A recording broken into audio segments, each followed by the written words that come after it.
What are you gonna do? Not train? What's up, everybody? Coach Tony from Bondex Strength, and I was talking with one of my lifters the other day. This guy has a very, very strenuous manual labor job, and he had to adjust his training schedule a little bit just because of some of the projects that he had. But this guy, super consistent, hard worker, never misses a training session, never gives anything less than his best effort. So kind of jokingly, we're discussing via email, and I said to him, what are you gonna do? Not train?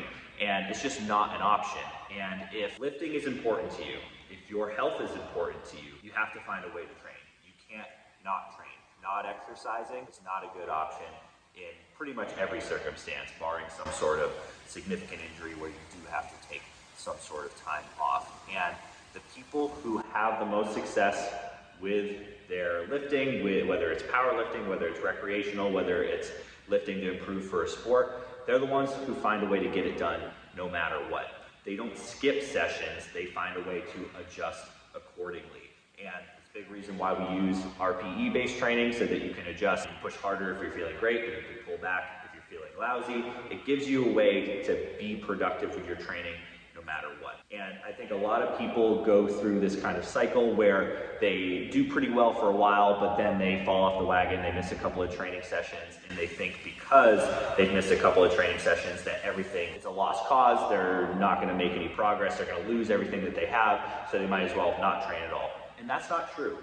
A lot of your strength gains, especially early on, are very neurological, meaning that you're learning to do the movements, your brain and your spinal cord and your nerves and your muscles are learning to communicate more effectively. And for that reason, those things stick around. You're not gonna forget how to lift. If you take a little bit of time off and then you come back, you're really just gonna have to shake the rust off a little bit, but you'll probably be back to where you were very, very quickly. You'll certainly get back there faster than you got there the first time around.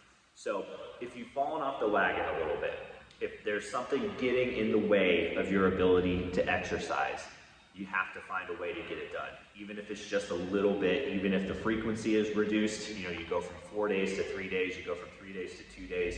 If you're used to working out for 90 minutes, you're only working out for half an hour to 45 minutes, that's better than nothing.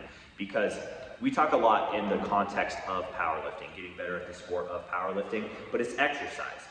Everybody needs to exercise. You can't not exercise. That's not a good way to live a long, healthy, meaningful life.